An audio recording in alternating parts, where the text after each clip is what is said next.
Hello, students. Today we're going to have a little presentation about what it's like to make the transition to college from high school. We wanted to talk to you as the counseling office about what to expect and how to have a successful start as you move into college. We talked to some students who were previous alumni from Salinas High who have attended college and kind of talked to them about what they would say to students graduating. And here's what they had to say. Homework was a big thing in high school and it counted for a lot of points. In college, your grades are based on tests, not homework. In high school, if you were a dork if you got good grades and cared about your classes. In college, you're a dork if you don't do that. Even if I didn't pass the test in high school, I could still pass the class as long as I did my homework. And that is not the case in college. A lot of students are sharing that things do change in college and being studious becomes much more serious. So, high school versus college academics. In college, students are responsible for their own learning and behavior. No one is telling you what to do or how to do it. You are taking responsibility for your own learning. Instructors don't tell you exactly what notes to take or what's important or what to focus on. You have to read the syllabus. You have to go through the readings yourself. You have to learn how to take shortened notes in class and use those to be successful on tests.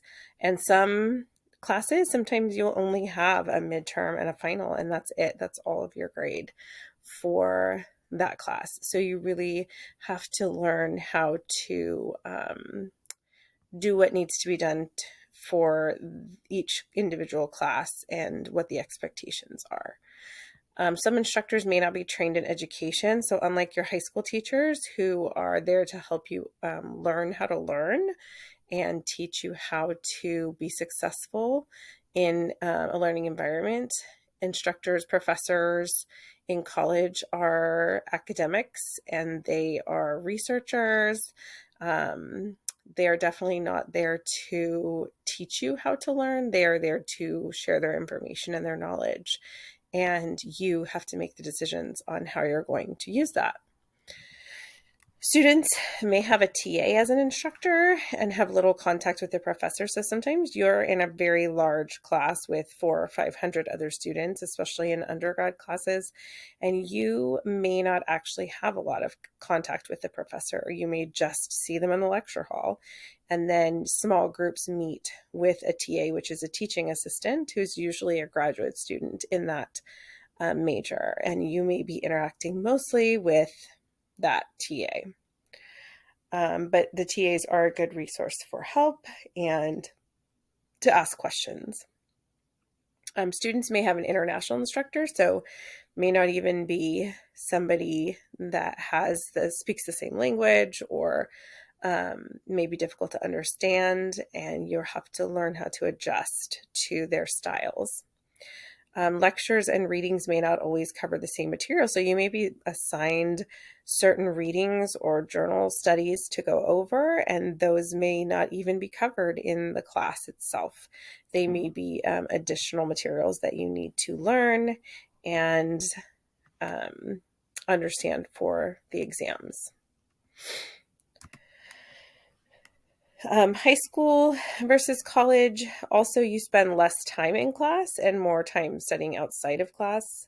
So you're only, attending class maybe twice a week or 3 times a week and doing a lot of the readings and things outside of class. You're doing a lot of the reading on your own, things you don't read in class like you do in high school. You don't sit down and read together or listen to a book together. You are doing those readings on your own time. You have fewer tests that count for more. So, like I said, you may just have a midterm and a final, or maybe 2 tests and a final.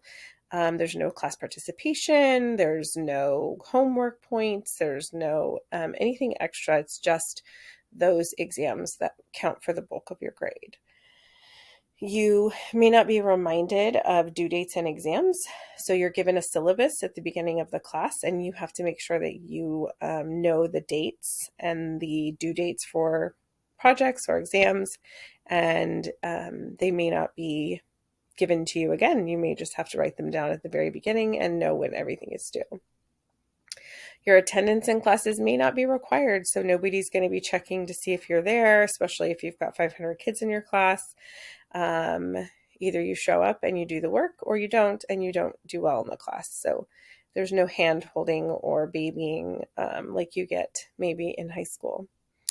Oftentimes there's no extensions on due dates. So if you miss something, then you miss it, and you need to be aware of when things need to be turned in. In high school, maybe the academic expectations weren't always super high, and you could get good grades without a lot of effort, especially if you're a bright student. In college, however, your academic expectations are much higher, and usually that kind of minimal effort does not work. It's not enough. So you have to do more. So some other things to consider about being in college versus being in high school is that this might be the first time you're living on your own. You might be living in a dorm situation, which could be very new and different. There's not a lot of supervision and a lot of freedom. And sometimes that is a lot for people who haven't had that sort of freedom before. So it takes a lot of energy to plan your time and be a good time manager. You may also have a job. Maybe you're working part-time while you're going to school, and so that's going to be a factor. You might be trying to make new friends in the dorms. You're having a lot of experiences with a lot of different people. You may be in a relationship or experiencing a breakup. Maybe you had a boyfriend or a girlfriend back home, and you are learning how to navigate all of those relationships. You might be in a new city, maybe even a new state that is really different and far away from where you grew up. So that could play a factor in how you're adjusting. You might be involved in lots of things. Maybe you're playing sports, or you're doing other band, or a sorority or fraternity or anything like that. All of those extras will play into your time management skills. And maybe you're managing your finances for the first time. So you're having to understand how much things cost and how to pay the bills and how far your money is actually going to go for you. So how are you going to be a successful student in college? What are some things you can do to ensure that you are going to be successful? Don't get behind on your readings. Read the assigned materials before class. So really try to stay on top of the timeline that you're given, the syllabus that you're given. Meet those deadlines, because those are what are going to keep you in line. Learn how to take good notes and get notes that you've missed from a reliable classmate if you don't go to class. And learn how to take shortened notes from a professor, that you're not writing everything down, but you are writing the most important points. Get to class every day, every time, and get to class early so you can ask questions or review notes or go over things with people in the class. Put concepts into your own words. Again, don't write down exactly what you're hearing. Make sure that you're trying to really use those comprehension skills and get a real grasp and understanding of what the concepts are you're trying to be learning. Get to know your instructor. If they have office hours, go by and visit them. It's really important to try and make those connections. This can help you later on with getting letters of rec, or getting involved in research or projects with that instructor about things that interest you. Make sure you're asking for help. Find a campus resource to support you. There's lots of on-campus resources for students, like a counselor, academic counselor, as well as the mental health counselors, TAs. Again, those are the teaching assistants who are also fellow students that can help you out and give you some good tips. There are study groups that usually meet in different majors, and then the Student Services Center, where you can find a lot of information on student health and wellness, as well as academic services and even student jobs and things like that. Some challenges that you might need to think about as you're going through school is time management and procrastination. Procrastinating in high school may not have been a big issue, but when you get into college, if you procrastinate, it really is going to play a toll on how well you do. Reading and note-taking skills are vital in college. So if those are things you struggle with, you're really going to have to think about how you can overcome that and get some extra support maybe in doing those skills. Test taking skills and test anxiety are going to become a very big issue if you struggle with big tests.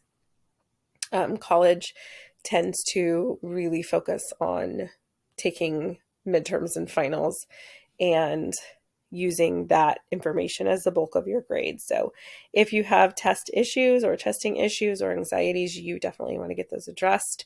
Go to the student support services and really work on how to best get yourself through those situations and de-stress in those situations. Reading comprehension is a really important piece of the puzzle with any subject that you're working with. You really do have to be able to understand what you're reading and the important vocabulary and academic vocabulary in the different majors and areas that you're studying. So again, that's something you'll need to think about ahead of time and maybe get some extra support with if that's an issue for you. And then homesickness and maintaining relationships. So it's difficult to be away from home for the first time for some people for an extended period of time. This is new. It's a big transition. It's difficult to miss family and maybe relationships back home, friendships or romantic relationships. Our mental health can suffer, our physical health can suffer. Sometimes, a lot of times freshmen tend to maybe gain extra weight or not work out as regularly as they would have because of the stress and just time management issues. So really making that a priority that you're thinking about your health and your wellness and keeping those relationships with people from back home so you feel supported. So don't forget, college is a great time of growth and learning in your life. There's so much that you will learn about yourself and about the person that you're going to become. Make sure you take time to enjoy that and to take care of yourself, your mental and physical health. When you're at school, there's lots of opportunities to take advantage of the services available to you as a student.